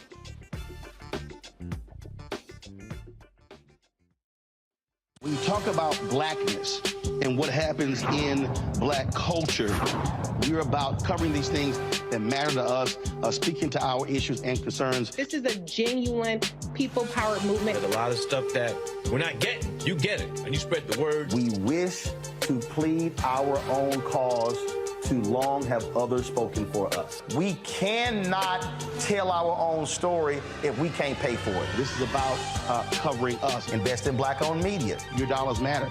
We don't have to keep asking them to cover our stuff. So please support us in what we do, folks. We want to hit 2,000 people, $50 this month, raise $100,000. We're behind 100,000, so we want to hit that. Y'all money makes this possible. Check some money orders. Go to P.O. Box 57196, Washington, D.C. 20037-0196. The Cash App is $RM Unfiltered. PayPal is R Martin Unfiltered. Venmo is RM Unfiltered. Zelle is Roland at RolandSMartin.com. Hi, I'm Dr. Jackie Hood Martin, and I have a question for you. Ever feel as if your life is teetering and the weight and pressure of the world is consistently on your shoulders? Well, let me tell you, living a balanced life isn't easy. Join me each Tuesday on Black Star Network for A Balanced Life with Dr. Jackie. We'll laugh together, cry together, pull ourselves together, and cheer each other on. So join me for new shows each Tuesday on Black Star Network, A Balanced Life with Dr. Jackie.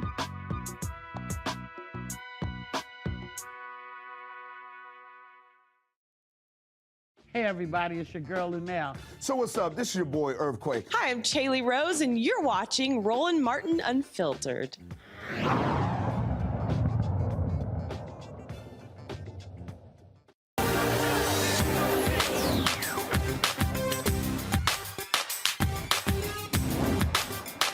Been frozen out. Facing an extinction level event. We don't fight this fight right now, you're not going to have black-owned media.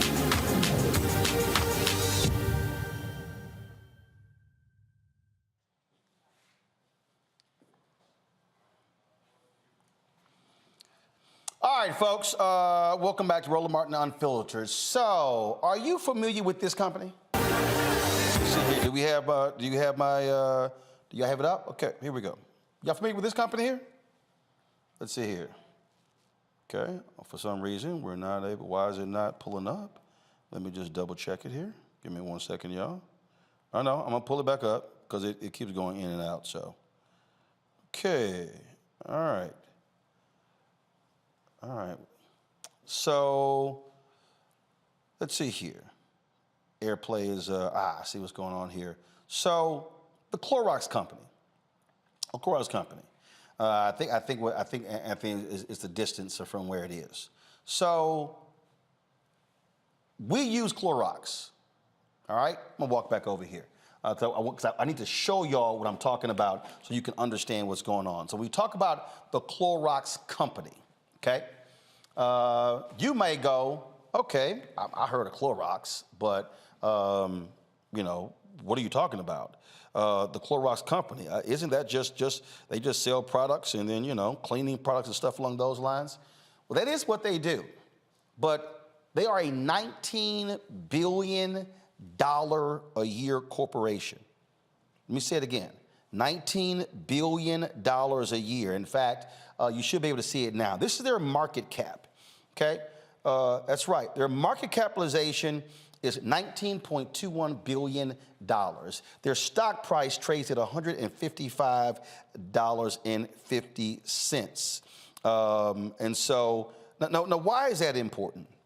It's important because we spend a lot of money on Clorox. Every black person I know has used Clorox products to clean something in their home. We still do. And we have been reaching out for the last couple of years to Clorox to talk about, their spin with black-owned media. Crickets. Now, black folks use a lot of the products, and we've been looking at, we've been challenging all these corporations, and many have stepped up to commit to spending with black-owned media. General Motors, McDonald's, Coca-Cola, Group M announced several of their companies will be spending at least 2%. That number, they said that number went up to 5% with diverse groups. And you're talking about Clorox. But see, now here's what's interesting when we talk about, again, these companies. And I need y'all to understand when these companies are doing certain things. So go to my iPad. So this is their website right here, okay? Now, what you'll see right here is when you go down right here, you see that? Oh, inclusion, diversity, equity, and allyship. Let me click that. And so all of these companies, they have all of these DEI statements, diversity, equity, inclusion, and what they mean, and their goals, and gender and ethnic minority pay equity, gender and ethnic minority representation, inclusion index. Let's go ahead and click that inclusion index. Not sure if they have it. Let me just click more, what their goals are. And again, leadership team and all this sort of stuff like this. And so here's the inclusion index. In terms of the inclusion index for women was 82%, people of color 76%. The total company was 81%. I have no idea what the hell that means. I have no idea what that means. With their inclusion index. See, I told a company this year, that I don't praise you because of press releases. I don't praise you because of, posts you put on social media. I said I praise you based upon direct deposits. It's really what you do. And what we should be doing as African Americans is challenging these companies in every way. Not just what money do you spend with black-owned media, but you have law firms you do business with. Are you using black law firms? You have PR firms. You have event planners. You have transportation companies. You have catering companies. You have an array of accounting.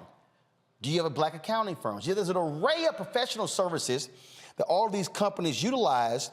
And what often happens is when we start asking these questions, all of a sudden you start looking at numbers, and the numbers don't all add up in these companies.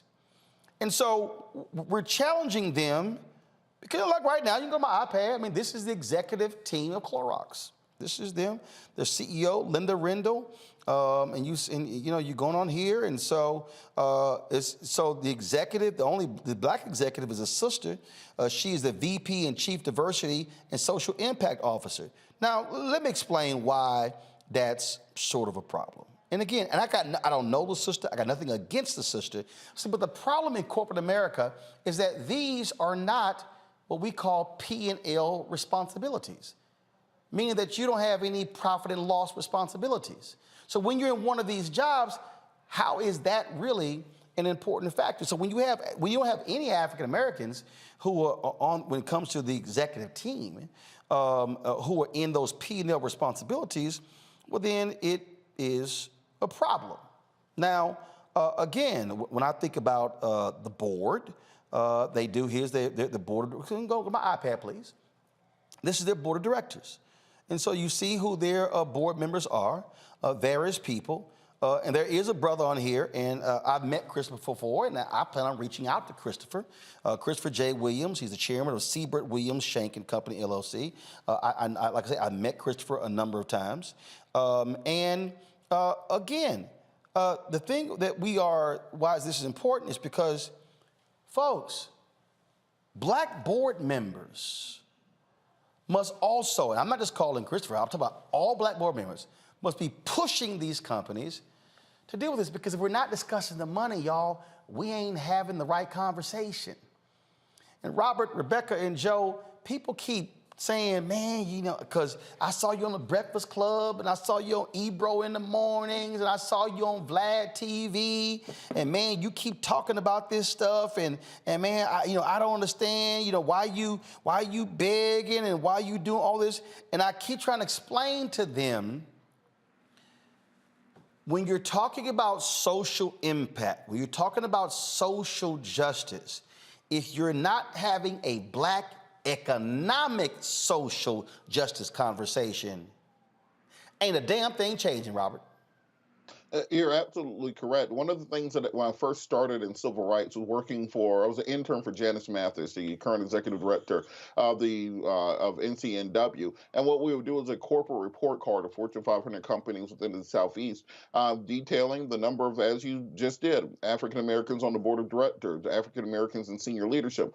Do they have a diversity and inclusion initiative at that corporation? Whether or not their supply chain is diverse, et cetera. And the last time we updated it was a 20-year update, and the numbers had only barely changed. Other than some companies put in place a diversity and equity and inclusion officer, board members still 90+% white, corporate leadership 90+% white. And the reason that this is significant is, for people who are wondering, those media outlets you consider to be black media outlets, where they're not fundraising or where they're not asking for money, often that's because the people behind the scenes are not reflective of the people in front of the camera. And therefore, the people in front of the camera do not have full editorial control. They do not have the full ability to tell the stories that our community needs to hear, because there is this stereotype in white media that black people don't like news and information, that the only thing we care about is entertainment, celebrity gossip, sports, those sorts of things, and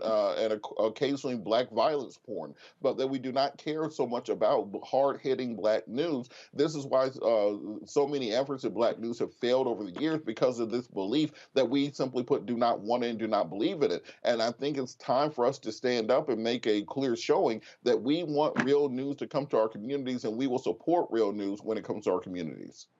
What I'm trying to unpack here, Rebecca, for everybody who's watching, is that $322 billion is spent every year on marketing, and black-owned media gets 0.5 to 1%. If people want to know why there's only one black-owned media outlet on the trip with Vice President Kamala Harris, if people want to understand why you don't have a single black-owned media person that covers Congress, if people want to understand why, when the Megan Thee Stallion, Tory Lanez trial happened, black-owned media wasn't covering it, it's because you can't afford to pay people if you don't have the money. I think it was Dr. King who said that budgets are moral documents. And I wholeheartedly agree with that statement, because what a budget does, it shows what your priorities are.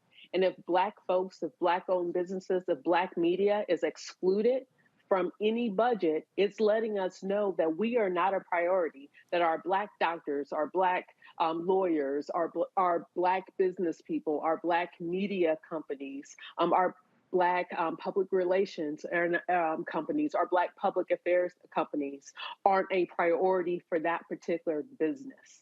And at some point, we do have to hold these businesses accountable, because when we think about the wealth gap in America, it's not just because of the gender pay gap, but it's also because our Black businesses aren't receiving some of the same breaks that white businesses aren't getting. And this isn't just an issue with corporate America, but it's also an issue with our government and our government spending, that they spend on media, but don't do that same level of spending, the same percentage of spending for Black-owned media.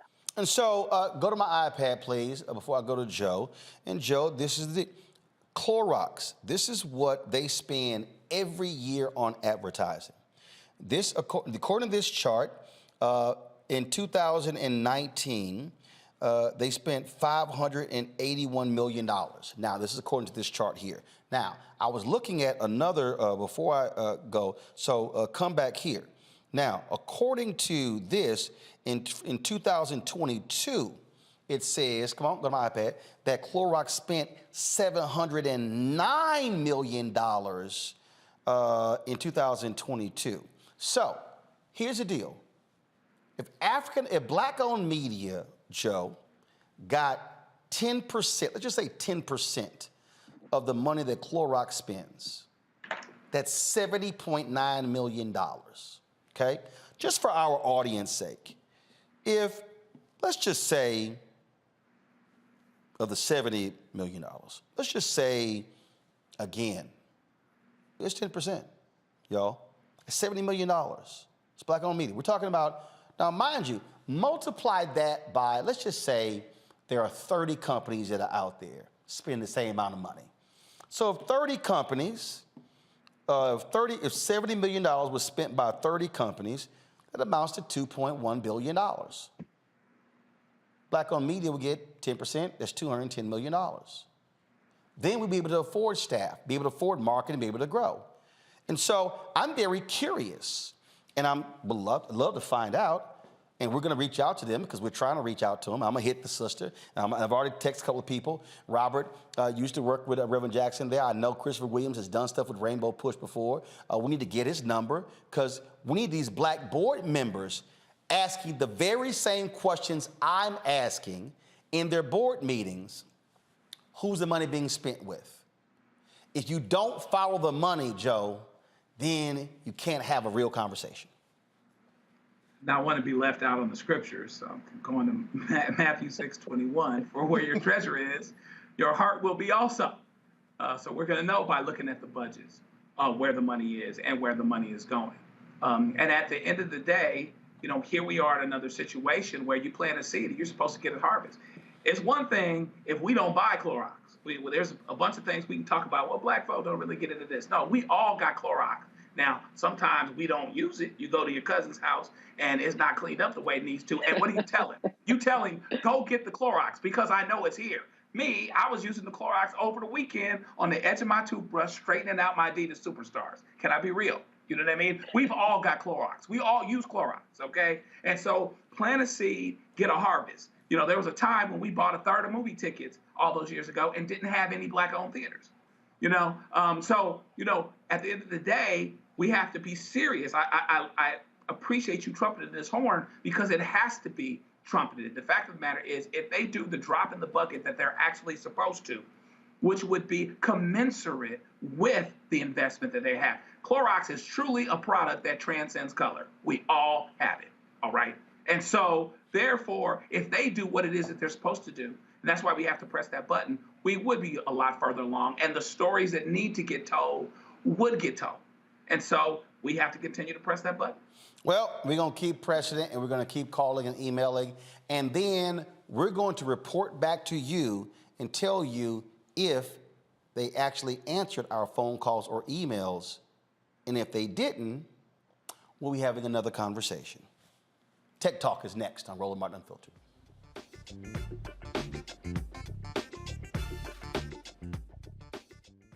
Hatred on the streets, a horrific scene, a white nationalist rally that descended into deadly violence.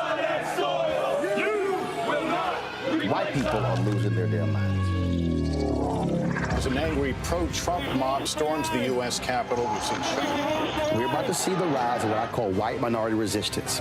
We have seen white folks in this country who simply cannot tolerate black folks voting. I think what we're seeing is the inevitable result of violent denial. This is part of American history. Every time that people of color have made progress, whether real or symbolic, there has been what Carol Anderson at Emory University calls white rage as a backlash. This is the rise of the Proud Boys and the Boogaloo Boys. America, there's going to be more of this. Here's all the Proud Boys, guys. This country is getting increasingly racist in its behaviors and its attitudes because of the fear of white people. The fear that they're taking our jobs, they're taking our resources, they're taking our women. This is white fear.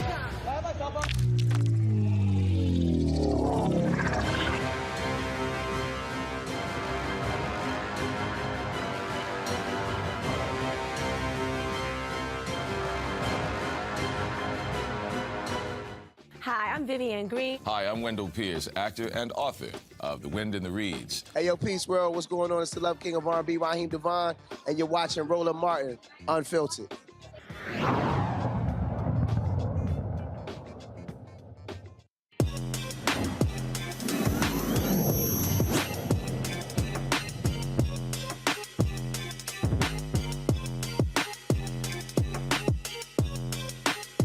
Education is increasingly digital. A husband and wife team is revolutionizing the e-learning platform using AI avatars to bring education to life. Skilldora makes learning more interactive and personalized with AI-instructed courses offering various interactive features. Joining me from Fort Mill, South Carolina, are the co-founders of Skilldora, Demario and Dawn Nicole McElwain. Demario and Dawn, glad to have y'all here. So first off, who is this targeting? Is it targeting children, teenagers, college students? Who's the focus? Yeah, first of all, Roland, it's a pleasure to be here. So we are targeting adult learners, so working professionals. And so in what areas? So what categories? Yeah, thanks for asking. So we have 5 categories. We focus on personal development, we focus on professional development, we focus on career advancement, leadership, and entrepreneurship. So 5 categories. So what is so when you talk about AI instructed courses, what does that even mean? Yeah, that's a great question. Do you want to take that one? I know you. No, you're the we're husband and wife. Go ahead. Yeah, so AI instructed courses is really a unique, novel concept, Roland. It's really the concept of taking what human instructors used to do and instead programming AI instructors to deliver that content seamlessly. So that's really what it is, AI delivering e-learning content. You launched it when? We launched it a year ago now. Yes, May 3rd to be exact. Is it subscription-based, free? How does that work? Well, the app, to download the app is free. To join the online community through the web browser is free, but the courses are paid courses. Gotcha. So in-app purchases, yep. Yeah. Okay, questions, let's see here. Robert, I'll start with you. What types of courses are available, particularly for adult learners? You know, I know a lot of people have been trying to learn foreign languages, certifications for jobs, learning agile program management. Or what types of courses can people learn with this program? No, Robert, you hit the nail on the head. These are exactly the types of courses we're delivering. So let's just start with a few examples. So number one, AI is big, right? And by the way, we're pushing everyone to get certified in AI regardless of your industry. So we have machine learning is just the beginning of understanding AI. We have AI Essential Certification, which is a 4-hour certified program. But we also have more traditional courses, Robert, like Agile Project Management, understanding how to start your Scrum Master career, how to be an Agile coach. We also have partnerships with like PMI, so we're teaching about project management. Especially one particular topic that's really popular is people now want to know, how do I take the industry that I'm in and remain competitive in this new world by adding the AI component? So we're also teaching those courses. Let's see here. Rebecca, go. Yeah, there's been a lot of pushback with AI, especially when we look at the campaign that Levi's jeans have recently done with using AI models instead of real models, and people are pushing back about diversity, equity, and inclusion with that. So as we're all trying to figure out how do we embrace AI, can you talk about with the type of work that you all are doing and how it's different? Like, what's the ethics of using AI versus actual human instructors? Absolutely. That's a great question. Do you want to talk? You want to touch on that first? Go ahead. Well, I think it really starts with the story on our why. Dear, you can elaborate a little bit more on that. Yeah, I'll just give you some background and then we'll kind of come to the question if that's okay. So with Skilldora, it was really a great idea that fell flat on its face. We originally sought out to be an e-learning marketplace, very similar to some of our competitors, Coursera, Udemy. What happened, though, is when we sought after professionals like legal and psychotherapist folks to build courses to sell on the platform, that idea quickly failed because what we found is that humans, most of them, who weren't professional teachers, really were shy in front of a camera or didn't have the time to sit down and actually do the thing, or editing was a problem. So a year ago, we sort of said, what if we didn't have to rely on human subject matter experts? It would be great if we had some sort of supplemental experience. And so this is where the AI comes in. And it's important to say this is why we're pioneering it in education, because because we can point to a real problem: teacher shortages, learning loss recovery post-COVID, right? So we are using AI for good. We are aware of some of those challenges. Like, for example, ChatGPT was a good thing and a bad thing, right? Because now people didn't know if they should trust AI or not. So we are also educating in terms of what good looks like with AI, what does ethics look like, what are some AI biases and some best practices that we've already overcome. Thank you. All right, Joe, real quick. I need a quick question, a quick answer. Joe, go. Congratulations on what it is you're doing. Give us some of the next frontiers in AI and education and how they converge. And how do we make sure that this is not something else that leaves us, people like us, behind? Well, you know, that's actually a great question. The reason that we are in this space so we can actually carve out our place in it, you know, as Black people, to be honest.